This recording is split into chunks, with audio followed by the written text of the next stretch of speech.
Viewers, Pakistan cricket team ने जुलाई में श्रीलंका का दौरा करना है।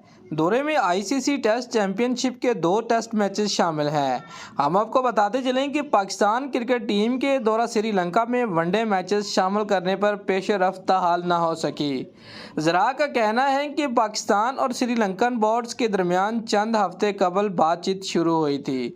दोनों बोर्ड्स के दरमियान सीरीज़ में वनडे मैचेस शामिल करने के मुतल्लक बात हुई थी।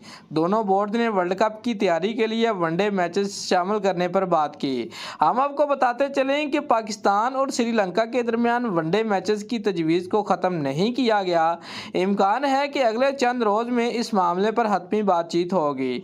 वाज़ेह रहे कि पाकिस्तान क्रिकेट टीम ने जुलाई में श्रीलंका का दौरा करना है। दौरे में आईसीसी टेस्ट चैंपियनशिप के 2 टेस्ट मैचेस शामिल हैं। दोस्तों, अगर आपको हमारी ये वीडियो अच्छी लगी है तो लाइक और कमेंट ज़रूर करें और हमारे चैनल को सब्सक्राइब करना मत भूलिए। शुक्रिया।